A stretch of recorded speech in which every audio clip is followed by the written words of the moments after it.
two pistols this morning went on a shooting spree in two Arkansas towns, killing 7 people and wounding 4 others.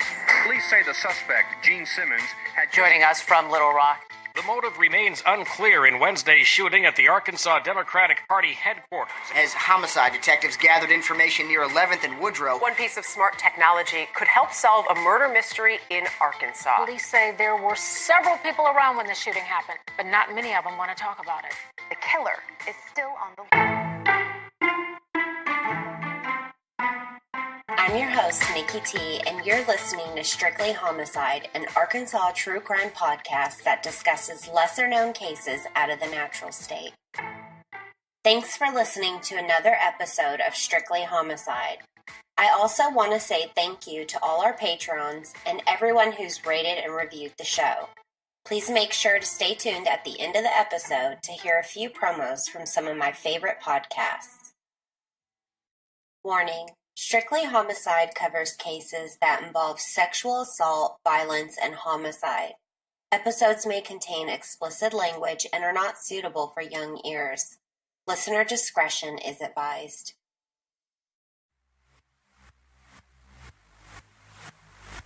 Hey everyone, if you're listening to this episode, it means that you're a Patron supporter, and I want to take a minute to thank you for your support. I'll be releasing mini episodes about Arkansas mysteries as a Patreon reward for those who pledge at the $5 level or more. The first mini episode is about mysterious glowing lights that float above railroad tracks. There are 2 locations in Arkansas that is known for these mysterious lights, Gurdon and Crossett. The 2 areas are about 115 miles apart. Gurdon is in the southwest corner and Crossett is in the southeast corner. Both lights have been described as an orange ball of light that often changes colors to white and blue. Those who have witnessed the lights say that they both seem to change color and brilliance. Both lights can be seen over railroad tracks, and they're described as lights that seem to be swaying or dancing above the tracks.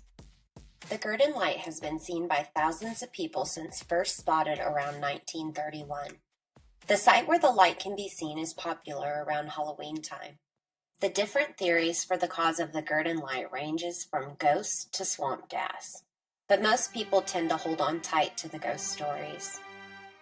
The first sighting was by a train conductor named John, who described the lighting as a ball of light following the train for a little over a mile, when the light shot up into the air and into the cemetery. In November 1994, the show Unsolved Mysteries made a visit to the tiny town in Arkansas with a population under 3,000 and was able to capture the first photograph of the Gurdon light, but they weren't able to officially determine what the Gurdon light actually was. For years, thousands of people traveled to the tiny town to attempt to view the lights. Gurdon's residents say they've all seen the lights hundreds of times and have just accepted it. One ghost story dates back to 1931. A railroad foreman named Will McLean was involved in an argument with Lewis McBride regarding how many days he was allowed to work. McLean also accused McBride of causing a prior accident on the tracks. At this point, McBride became enraged and hit McLean on the head with a shovel. He then beat him to death with a railroad spike. He was later found alongside of the railroad tracks, and not long after the murder, people began reporting the light. This story would begin the rumor that it is the light on the lantern of McLean's ghost haunting the tracks. This incident can be proven historically, but that doesn't prove the light is due to a haunting. Another story states that a railroad worker fell in the path of a train and was killed. His head separated from his body, so he haunts the track, and the light is from his lantern as he searches the tracks for his head.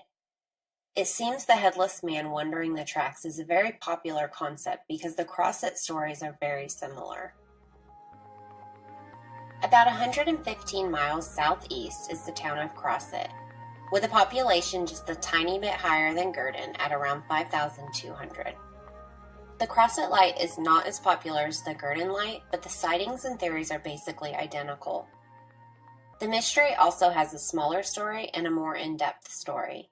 The most common story is that a drunk man was stumbling around on the railroad tracks when he fell and was unable to remove himself. Suddenly, a train struck him, dismembering him immediately. His head was never recovered, so he walks along the tracks with a lantern searching for his head.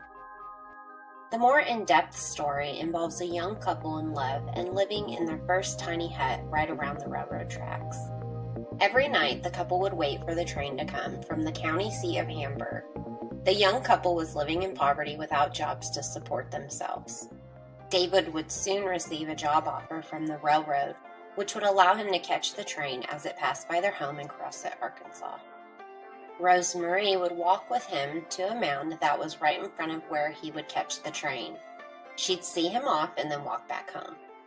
At night, she would carry her lantern with her to walk to the mound and wait for David's arrival. One night, Rose Marie fell asleep on the mound waiting for David. She was suddenly wakened by the sound of the train.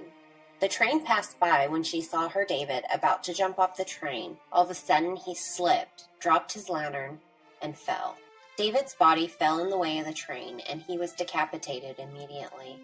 When individuals arrived to the scene to help, they saw Rose Marie cradling her husband's decapitated body. They never found his head before his funeral, and it broke Rose Marie's heart that he had to be buried without his head. After the funeral, Rose Marie would search for his head day and night. Some would say the light that you see is Rose Marie's ghost carrying her lantern searching for her David's missing head. The theories that both lights have in common are the more scientific or realistic theories. Some blame the lights on the interstate and say it's the lights of vehicles passing by. Dr. Charles Lemming investigated this theory with the Gurdon lights, but he was able to find witnesses who saw the lights long before I-30 was open. In Crossett, they say witnesses also saw the lights before their highway was there. They said ghost lights were more common than cars during that time. One theory is swamp gas being created by decomposing vegetation that spontaneously combusts. But because witnesses saw the light on windy nights, this eliminates that theory. Others say that the lights are caused by piezoelectricity, which is the electric charge that accumulates in some solid material, like crystals, in response to stress. Since Gurdon and Crossett both sit upon a large amount of quartz crystals, and the New Madrid fault line, this could make sense. What many trying to investigate the lights are finding is that the locals don't want the lights explained. They enjoy the stories and the attention that the lights bring to their small towns. If you plan to witness the Gurdon Light, it's about 75 miles south of Little Rock on I-30, just east of Highway 67, right after Arkadelphia. You can't drive to the location. You will have to park your car on a road and then hike 2.5 miles. If you pull into any gas station in town and ask, they'll point you in the right direction. The light is frequently seen on the darkest nights when it's cloudy or overcast. If you want to visit the Crossett lights, there are a few common locations that are easier to access than the spot for the Gurdon Light. You will have to park your vehicle and walk down the tracks far enough to eliminate light contamination. One of the crossings is at Unity Road, the other is at Ray Lachola Road, and then the last and the most productive way is at Mallory Road. Last year, a pair of documentary film workers were in Gurdon to study the legend of the Gurdon Lights. The documentary will focus on 3 Arkansas-based tales. In order to decide what 3 subjects to use, they held an art contest at Mountain Home Schools, and a little girl named Abby won with a picture of the Gurdon Light. There is a mural in town on a storefront that shares stories of the murder of the headless man with a lantern. Gurdon and Crossett aren't the only areas that have ghost lights. The other ghost lights in the U.S. are St. Louis Lights in Illinois, Paulding Ghost Lights in Michigan, Brown Mountain Lights in North Carolina, Marfa Lights in Texas, and Spook Lights in Missouri. I hope everyone enjoyed my first Arkansas Mysteries mini episode of Strictly Homicide Podcast. Don't forget to rate and review the podcast on iTunes, and thank you again for all of the support. I can't do this podcast without you.